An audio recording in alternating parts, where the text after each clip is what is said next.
Bildiyimiz kimi, müasir dövr artıq keçmiş dövrlərlə müqayisə olunmaz dərəcədə fərqlidir. Bu, süni intellekt dövrüdür. Özünün həm səhvləri, həm də üstünlükləri ilə məlumatı hər kəs üçün əlçatan edən bir dövr. Müzakirələrin uzaqdan, rəqəmsal məkanda aparılması, sual verən şəxsin təhlükəsiz və anonim qalmasına şərait yaradır. Başqa sözlə, artıq qarşıdakı insanı fiziki müdaxilə ilə susturmaq mümkün deyil. Bu, sadəcə texniki bir yenilik deyil, dinin, xüsusən də İslamın gələcəyi üçün həlledici əhəmiyyət daşıyan bir dönüş nöqtəsidir. Min illər boyu vəziyyət tam başqa cür olub. Şahənşahlıqlar və imperiyalar dövründə insanların böyük əksəriyyəti yazıb oxumağı bacarmayıb və dinini yalnız din xadimlərinin təqdim etdiyi formada öyrənməyə məcbur qalıb. Bu din xadimlərinin əksəriyyəti isə sarayın mənafeyinə xidmət edib. Çox vaxt könüllü deyil, məcburi şəkildə, çünki əks təqdirdə öz mövqeylərini, bəzən də başlarını itirmək riski ilə üzləşirdilər.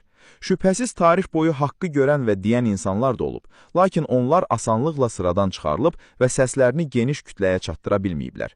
O dövrdə bugünkü kimi anonim profil arxasında gizlənib, qərəzli və ya qərəzsiz düşündürücü suallar vermə imkanı yox idi. Firqələrin əsrlərlə dəyişmədən ayaqda qalmasının başlıca səbəbi də məhz budur. Kütləvi savadsızlıq, insanların Quranı şəxsən oxuya bilməməsi, Quran ayələrini əksəriyyəti saraya xidmət edən din xadimlərinin dilindən eşidib qəbul etmək məcburiyyəti və bilənlərin səsini geniş kütlələrə çatdıra bilməməsi. Bugün mənzərə köklü şəkildə dəyişib. Məlumat artıq hamı üçün əlçatandır və hər kəs heç yerə çıxmadan tam təhlükəsiz şəkildə istənilən sualı verə bilir. Son 20 ilin təcrübəsi bunu aydın göstərir. 2000-ci illərin əvvəlində kompüterlərin əlçatan olması forumların inkişafına təkan verdi.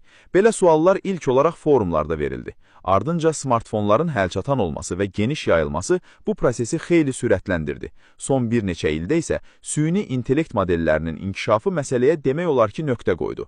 Artıq istənilən insan evində oturaraq istədiyi anda süni intellekt modelinə sual verib cavab ala bilir. Bu səbəbdən gündən-günə suallar həm sayıcı artacaq, həm də dərinləşəcək. Bu yeni reallığın nəticəsi qaçılmazdır. Əgər din xadimləri və din daşıyıcıları, xüsusən də mövcud firqələr bu suallara məntiqli cavab verə bilməsələr, həmin firqələr sıradan çıxacaq, insanlar onlardan uzaqlaşacaq, deizmə və hətta ateizmə üst tutacaqlar. Bu proses təsadüfi deyil, müəyyən ardıcıllıqla baş verəcək. Birinci mərhələdə ilk sıradan çıxan firqə Qurandan ən çox uzaqlaşan, dini inancını tamamilə rəvayətlər, əfsanələr və mistika üzərində quran firqələr olacaq. Çünki bu rəvayətlər bir-biri ilə ziddiyyət təşkil edir, məntiqə və reallığa uyğun gəlmir. İkinci mərhələdə Qurana daha yaxın olan ayələrinə daha çox istinad edən, lakin onları yenə də xarici rəvayətlərlə izah etməyə çalışan firqələr sıradan çıxacaq.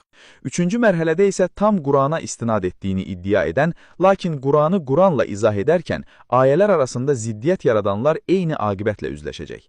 Əgər bu proses qarşısı alınmadan davam etsə, nəticə acınacaqlı olacaq. Rəvayətlərə və mistikaya söykənən, hətta Quran ayələrini Quranla izah etməyi bacarmayanların sıralarında deistlərin sayı get-gedə artacaq. Bir qismi isə birbaşa ateizmə üst tutacaq.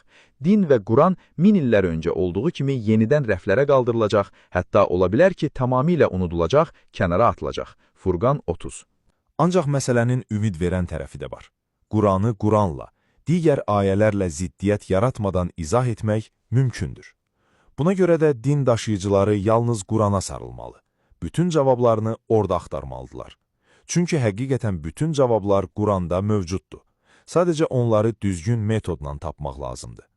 Allah öz dinini yalnız bu yolla, Quranın öz-özünü izah etməsi yolu ilə qoruyacaq. Bundan əlavə son 100 ildə İslamı radikalizmlə eyniləşdirmək cəhdləri də güclənib. Bunda kənar qüvvələrin maraqlı olması aydın məsələdir. Lakin sual budur ki, İslam həqiqətənmi radikallığı yayır? Bunun cavabını tapmaq üçün kənar şərhlərə deyil, birbaşa Qurana müraciət etmək lazımdır. Belə bir yoxlamadan keçəndə aydın olur ki, problem mətnin özündə deyil, mətnin necə təqdim olunmasındadır. Burada incə lakin vacib bir ayrıntı var. İslamı əsl mənada nüfuzdan salanlar, onun bəzi daşıyıcıları ilə yanaşı, həm də özlərini İslamın daşıyıcısı kimi göstərib, əslində Quran prinsiplərinə zidd hərəkət edən, kənardan bu sıralara soxulmuş şəxslərdir. Özünü həqiqətən İslama mənsub edənlər qərəzli olmasalar da, onun sıralarına soxulanlar qərəzlidirlər. Bu da min illər boyu dini çox vaxt sadəcə rituallar toplusu kimi təqdim etməkdən irəli gəlib. Sanki Quran yalnız ritual ibadətlərdən bəhs edir, ədalətli və dürüst olmaq, günahsız insanı öldürməmək kimi bəşəri dəyərlərdən isə söz açmır. Halbuki bu tamamilə yanlışdır.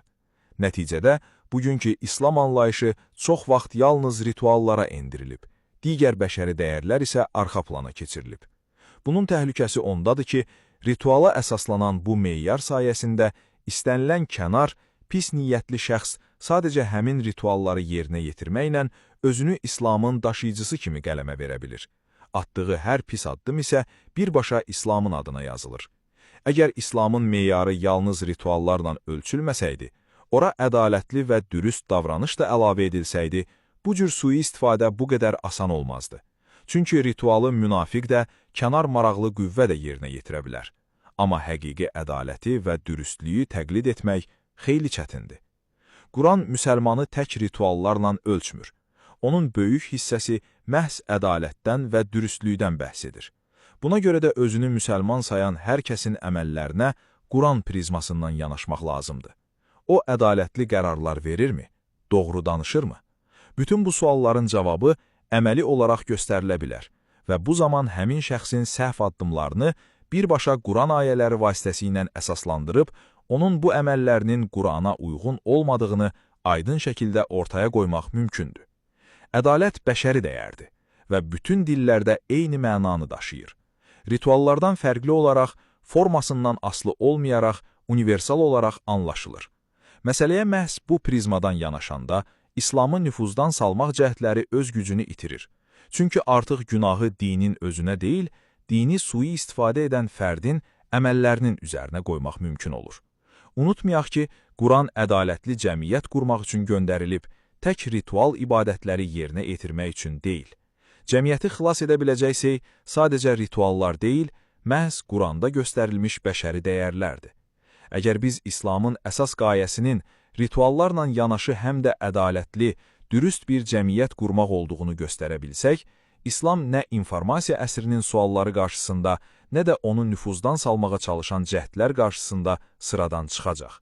Əks halda isə din yalnız rituallara endirilməyə davam edərsə, sıradan çıxma prosesi qaçılmaz olacaq. Bunun nəticəsi isə təkcə bir dinin deyil, bütövlükdə bəşəriyyətin mənəvi və fiziki çöküşü olacaq.